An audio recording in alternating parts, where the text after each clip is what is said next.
Bonjour et bienvenue à cette vidéo sur le marché de l'emploi dans le domaine de l'informatique. Je m'appelle Inès Père et je suis responsable des statistiques et des études sur le marché de l'emploi à l'ADEME. Et aujourd'hui, je vais vous donner un aperçu sur la structure et les tendances de l'emploi dans ce domaine.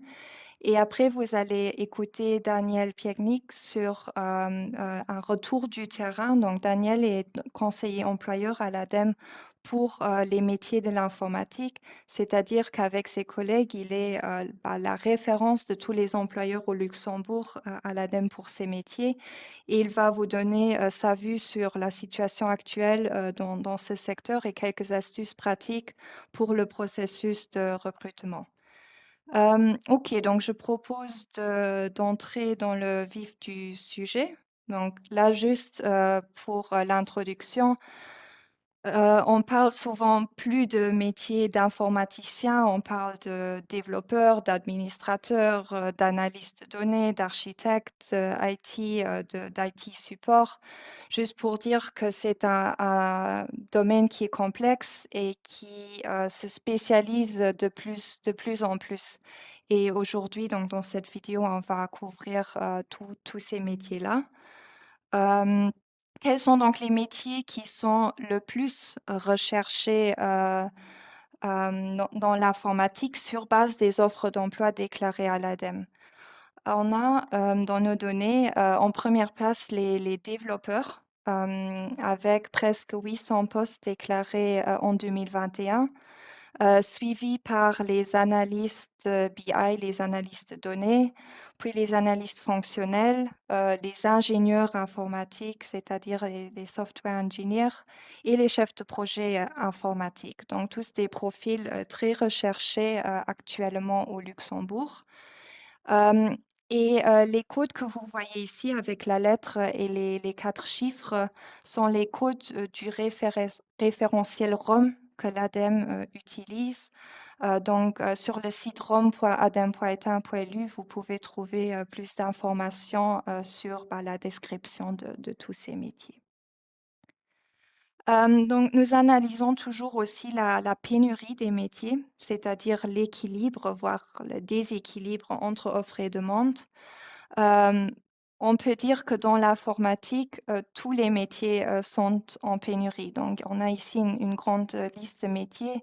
Ça couvre, les développeurs, les analystes, les ingénieurs informatiques, les architectes, les administrateurs et les chefs de projet. Pour tous ces métiers, la pénurie est très forte et vous le voyez dans les indicateurs qui sont montrés ici, donc le ratio demandeurs d'emploi par, poste.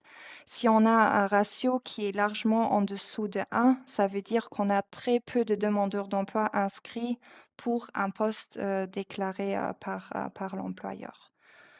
Hem, Passons aux tendances qu'on peut observer, dans les statistiques, sur les métiers de l'informatique. En commençant avec les métiers en croissance. Donc là aussi, les métiers en croissance, c'est la majorité des métiers, de l'informatique. On retrouve un peu la même liste que pour les métiers en pénurie. Il se rajoutent les consultants, IT et les testeurs, de logiciels. Il y a aucun métier, de l'informatique qui est en baisse actuellement. Il y a des métiers qui sont plus ou moins stables, sur base de nos données, comme par exemple les administrateurs, informatiques ou les métiers de support IT, mais il y a aucun métier qui est en baisse. Après, il y a des métiers ou des fonctions émergentes. Ce sont des métiers qui, représentent encore moins en termes de volume par rapport à des métiers comme les développeurs ou les analystes, mais qui ont une croissance forte là plus récemment. Un exemple, c'est, tous les experts, dans le domaine de la cybersecurity, donc la sécurité informatique. C'est un domaine qui se spécialise aussi de plus en plus. Donc là, on voit des profils comme, des architectes en sécurité informatique, des testeurs, de code, des auditeurs de sécurité. Donc vraiment des profils plus spécialisés qui sont, en train d'émerger dans les offres offres d'emploi. Les architectes cloud aussi ont émergé fortement plus récemment dans les offres d'emploi, puis les analystes big data et les intégrateurs également. Hem, Nous analysons également toujours les exigences des employeurs pour ces différents métiers, comme par exemple les exigences en termes d'expérience professionnelle. Hem, on peut voir que pour les métiers de l'informatique, la grande majorité, presque 90 des offres d'emploi exigent explicitement une expérience professionnelle, et dans la plupart des cas, une expérience d'1 à 4 années est suffisante, mais il y a quand même aussi des cas, environ un tiers des offres d'emploi qui demandent une expérience, plus longue. Après, il reste aussi des postes qui demandent pas forcément d'expérience ou une expérience très courte et à noter aussi que l'expérience, ça peut être, au sein d'une entreprise, mais aussi avec des activités, de freelance, par exemple. Vous pouvez aussi faire compter, votre expérience professionnelle. En termes de, diplôme, nous avons à peu près un quart des offres d'emploi qui ne demandent pas explicitement de diplôme. Le diplôme qui est, le plus, demandé, dans les métiers de l'informatique, c'est le diplôme de bachelor, avec 39, suivi par le diplôme de master ou même de PhD. Après, il y a aussi quelques offres d'emploi qui demandent un bac, un DAP ou un BTS. C'est plus le cas pour, les métiers de support IT et les administrateurs informatiques.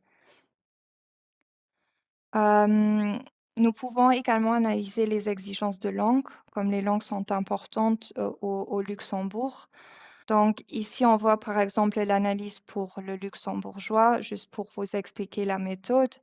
Nous distinguons entre les offres d'emploi qui, demandent, pas du tout la langue, les offres d'emploi qui le considèrent un atout et les offres d'emploi qui le demandent obligatoirement.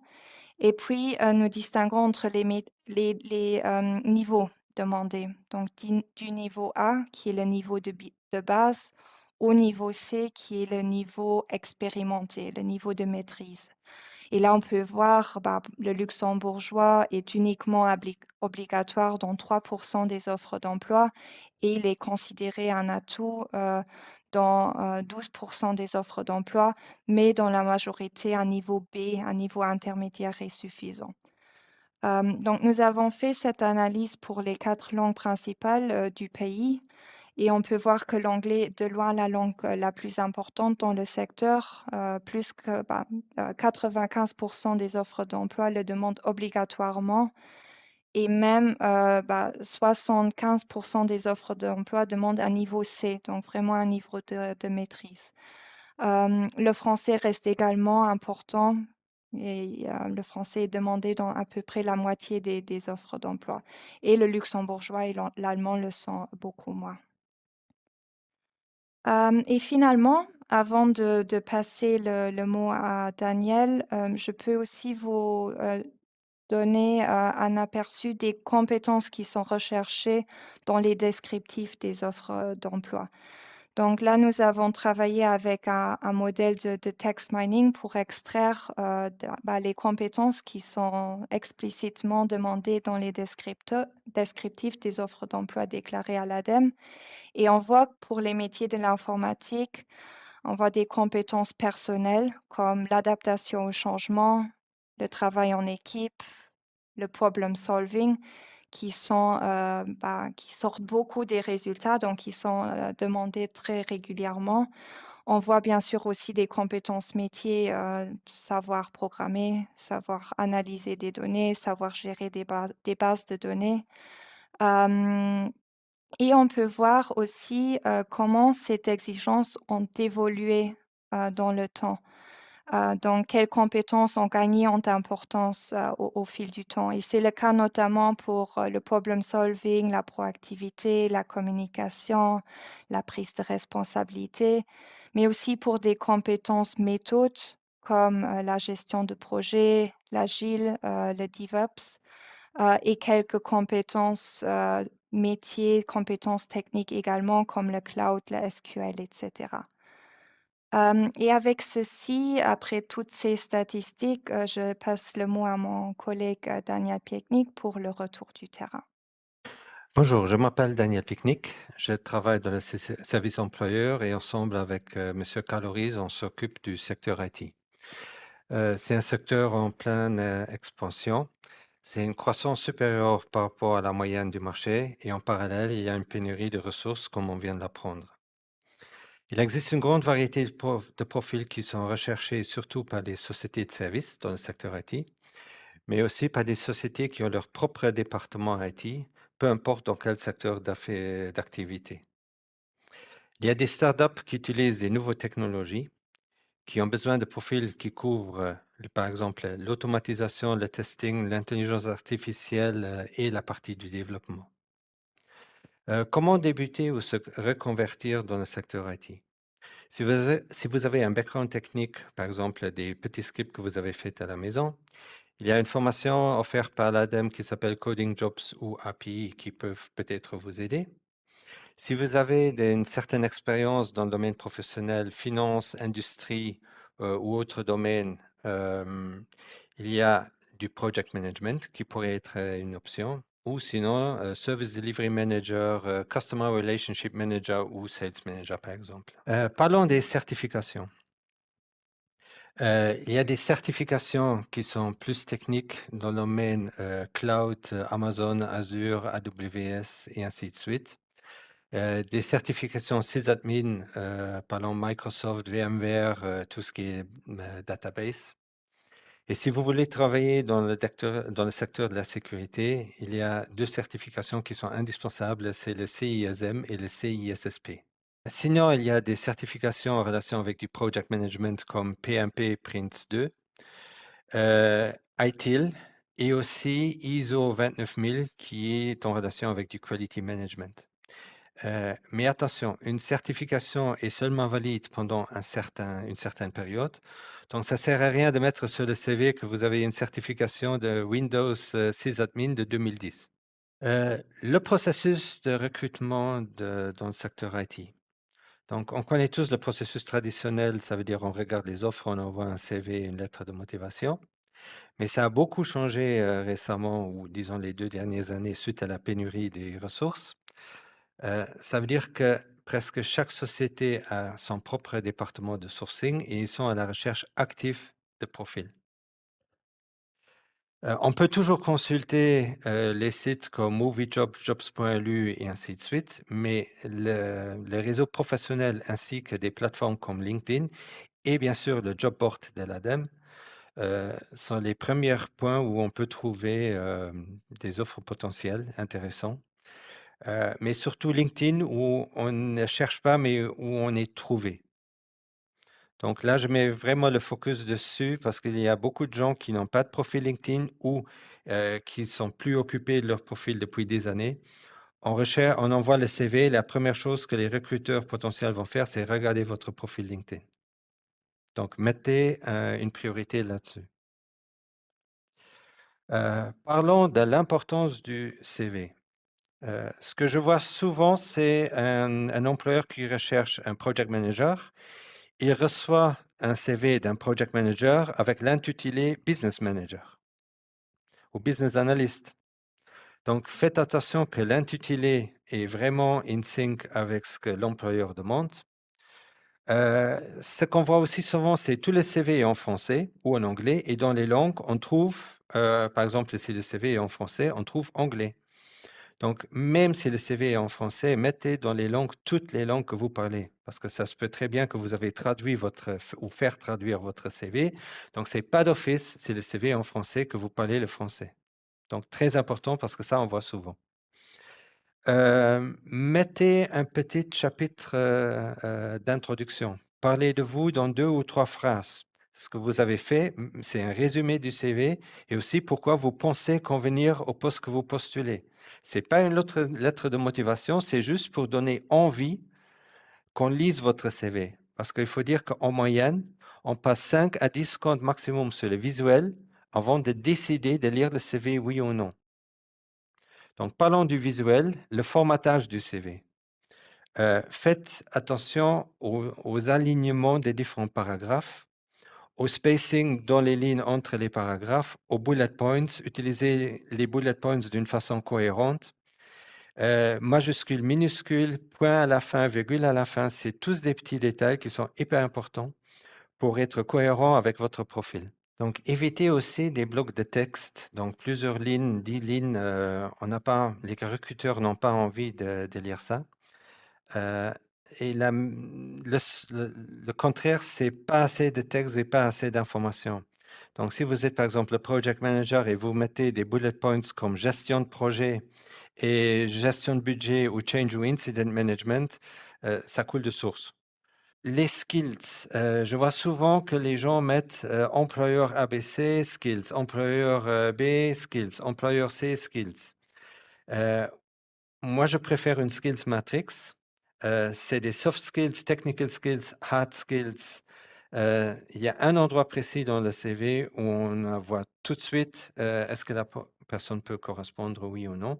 Et ça évite d'éplucher le CD du haut en bas pour trouver ce qu'on cherche, même si aujourd'hui, il y a des moteurs de recherche. Si vous avez des trous dans votre CV, par exemple, vous avez fait un congé parental, mettez-le. Ça répond tout de suite à la question, mais qu'est-ce qu'il a fait pendant une année? Et à la fin, imprimez-le en noir et blanc.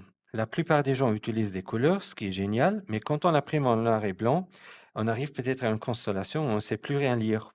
Le classique, c'est dans les langues où on met les boules qui se remplissent. Ben, souvent en noir et blanc, on ne voit pas est-ce qu'il connaît la langue ou est-ce qu'il ne connaît plus. Et faites-les lire par une personne, par un ami qui vous confirme que c'est bien vous que vous décriviez dans votre CV, que ça vous correspond. Donc une vue extérieure, c'est indispensable. Les compétences techniques, si une compétence technique est demandée, je prends par exemple le PLSQL, vous ne l'avez pas et c'est indispensable pour le job, désolé, vous n'avez pas de chance. Les certifications, malgré l'expérience et les compétences techniques, surtout dans les sociétés de services, il faut savoir que les clients finaux demandent souvent des certifications.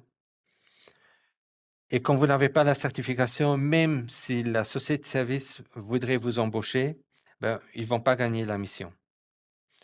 Donc là aussi, renseignez-vous dans votre domaine. Je prends l'exemple phare, c'est quelqu'un qui a géré depuis des années des projets, qui est super bien, mais qui n'a aucune certification, ni PMP, ni Prince2, rien du tout. Ben, désolé, faut la faire. Et une Prince2 Foundation, par exemple, ça prend 2 jours. Donc toujours de voir s'il y a la possibilité. Les soft skills, euh, je donne un exemple de mon vécu à l'époque, quand j'étais jeune. On connaissait un domaine et on était tranquille pour 5, 7 années. Il fallait des fois faire un petit update et c'était bon. Aujourd'hui, c'est plus le cas. Aujourd'hui, on connaît un domaine et dans un mois, c'est déjà oublié. Ça a évolué très, très vite. Donc, la compétence d'apprendre vite, d'être curieux, d'être un team player, tous ces facteurs-là sont plus importants presque que tout le reste. Et il y a le parcours professionnel. Alors, on a peut-être un patron A qui préfère un candidat qui a changé 5 fois les 2 dernières années parce qu'il s'est dit, ben là, il a acquis beaucoup d'expérience dans des domaines différents, alors que le patron B, lui, il préfère quelqu'un qui n'a pas changé de poste pendant 10 ans parce qu'il cherche la stabilité. Alors, comme vous le savez, l'ADEME offre aussi des formations de façon régulière, plusieurs séances par an. Donc, c'est une formation, c'est du Coding Jobs, donc Junior Web Developer, où normalement on fait 3 à 4 séances par an. Il y a une formation qui s'appelle API Developer with Python, Test International Computer Driving License, ICDL. C'est tous des formations pour des débutants. Il faut avoir un sens technique, une certaine curiosité et le plus important, avoir un projet de vie derrière. Donc, désolé de le dire, mais ça ne suffit pas de dire je m'intéresse pour une formation parce que j'aime bien bricoler dans les ordinateurs. Il faut vraiment que vous vous faites une idée de ce que vous voulez faire avec une telle formation, pourquoi vous croyez que ça peut vous faciliter euh, de rentrer dans un domaine où aujourd'hui vous n'êtes pas encore actif. On a des partenaires, la chambre de commerce, House of Training, le CNFPC, bon, je ne vais pas tous les citer, mais par exemple, le DLH, donc c'est le Digital Learning Hub qui offre des formations, gratuites. Ça peut vous donner une certaine stimulation. Est-ce que ce domaine sécurité, ça pourrait m'intéresser? Et après voir pour des formations successives. Il y a des petites formations au niveau du codage, donc ça vous donne la possibilité, si dans un domaine, vous connaissez pas ce qu'il y a derrière, pour rentrer dans la matière. Voilà, c'était tout de ma part. Heu, Merci pour votre attention et bonne journée. Merci Daniel. Je vous invite aussi à consulter, les vidéos disponibles des autres secteurs. Et donc avec ceci, je vous remercie également pour votre attention et bonne continuation.